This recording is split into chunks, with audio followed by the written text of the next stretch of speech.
All right, welcome to this video. My name is Taylor Benchard, and I'm going to be talking to you about 3 sponsored display ad strategies. I just want to tell you in advance, Hawkins is here, and he may interrupt this video.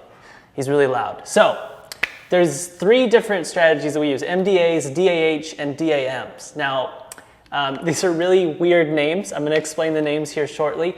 But just to prove that hey, this stuff does work, I pulled up a screenshot from one account where we recently launched a ton of these sponsored display or product display ad campaigns in one of our clients' accounts. Now, this is just one. There's many different accounts. He happens to be a big account, big seller, and we'll get into that in a second. But moving forward, I want to give you some context. When do sponsored display ads really crush? And when I say sponsored display, also referring to product display ads. But sponsored display or product display ads really crush when you have higher priced products, when you have a top seller that's just crushing it, it's ranking the top 3 organically for the major seed keywords that shoppers are searching when they're looking to buy that product, or it's a unique product, okay? If you have all 3 of these attributes, I mean, that's insane. Product display ads or sponsored display ads are gonna perform really well. If you don't, well, it's still gonna perform decent depending on how many of these variables you have. Now, what kind of sales and ACoS should you expect from sponsored display or product display ads?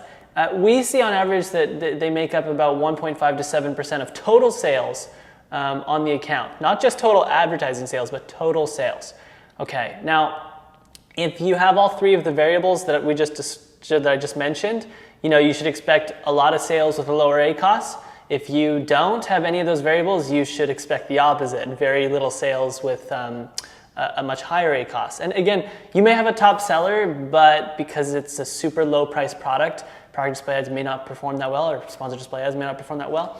Also, product targeting is another name for it. Slightly different placement, but very similar. You could also throw that into this, into the context of what kind of ads these are. So, the last 30 days for this specific account, this seller is doing, I think it's over $2 million a month, if I'm not mistaken, but basically 3% of their revenue came from sponsored display ads in the last 30 days, and that's rough, it's not exact.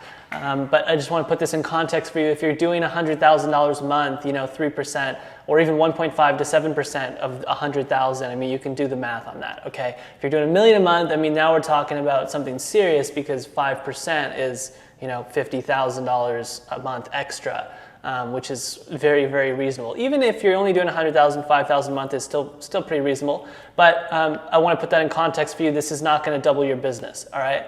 So MDAs are unique ASINs from the search term report that have greater than or equal to 3 orders and an ACoS that's less than the client's target ACoS for their specific account. Okay, and Diamond ASIN Highs is just unique ASINs from the search term report that have 2 orders and have an ACoS that has performed less than the target. Okay, and then DAMs is the same thing as DAH, except it's just for unique ASINs that have 1 order. Okay, now look, I'm just talking about these 3. We don't forget about the ASINs that have just above your target ACoS. You still want to test those out, but for this video, I'm going to be talking about these 3 which perform below the target ACoS, which is a positive. Now, MDAs, again, they are, as what I said, unique ASINs from the search term report, greater than or equal to 3 orders, and the ACoS is less than your target ACoS for the account. It's important to note that if we find an ASIN from the search term report that fits that criteria, we'll put it into one campaign, okay? And so it's one campaign, one ASIN for one specific product that ASIN converted for. We do turn on the auto targeting. This is actually really important. It's the only time we actually turn it on.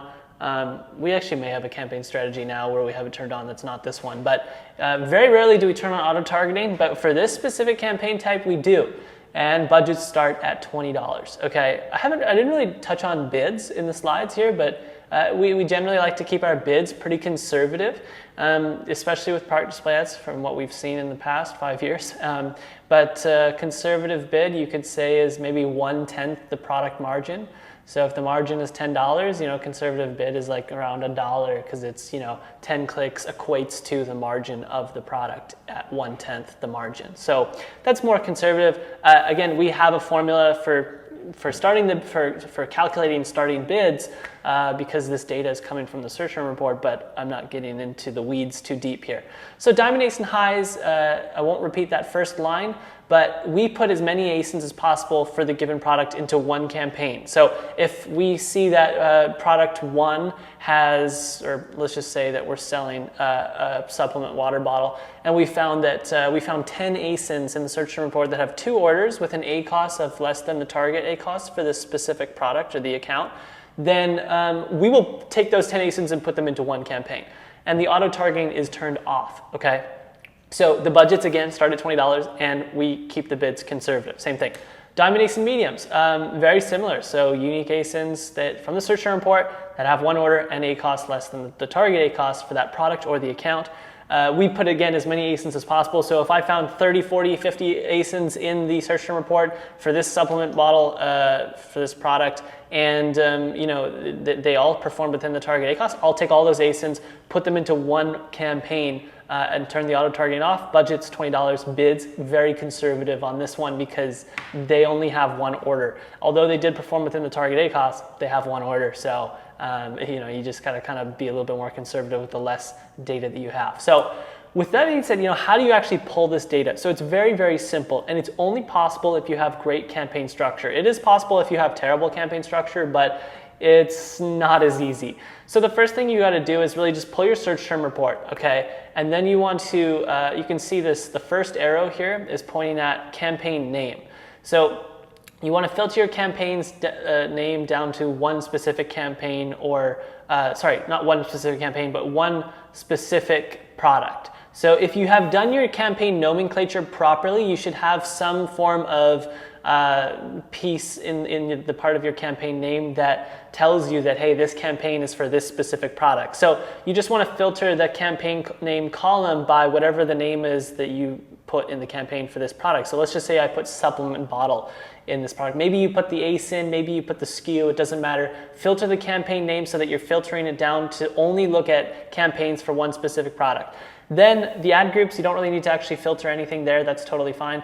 Customer search terms, you want to click on that and click contains B0 because that's the first 2 letters in an ASIN. Now it depends on your categories. There are some categories that actually, I believe, don't start with B0 in like the food and groceries category. So you got to watch out for that. You know, if ASINs in your category don't start with B0, then make sure you adjust. But the point is that we're filtering the search term report down to only looking at ASINs. Then you want to filter the sales by greater than 0. So we're only looking at you know, ASINs that have converted for this specific product.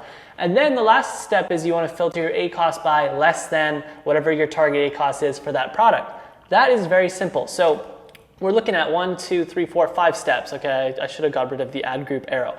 5 steps, and that's all it takes to find the specific ASINs that have converted within your target ACoS.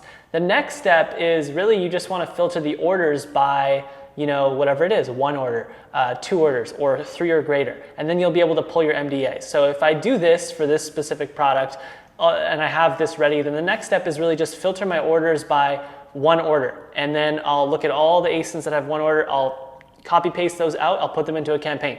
Then I'll filter it by 2 orders, so I'll look at all the ASINs that have 2 orders, and then I'll filter that out, put it into another campaign, and then I'll look at 3 orders or greater, and that will be the Master Diamond ASIN campaigns.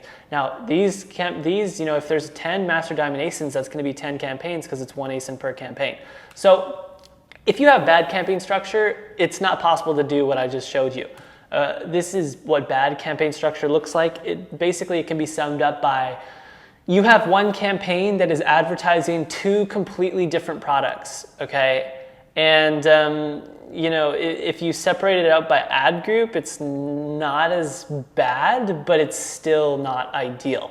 So all these different colored SKUs just represent basically different products. And if you do this, it really sucks because you can't just do what I just said, because you have multiple products within a campaign or multiple products that are completely different within an ad group. When you start to filter it down in the search term report, you have to actually look at the customer search term and ask yourself, is this a keyword that converted for this product or this product? because you've stuffed multiple different products within one campaign and one ad group. So don't do this. It's a rookie mistake, and it'll give you nightmares worth of trouble when you start to try to scale your advertising. So this is what good campaign structure looks like. You have one campaign, one ad group.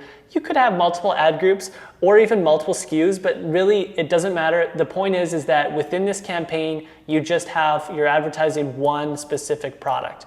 There are cases where you might want to put a ton of products into one campaign, but I rarely ever should you do it.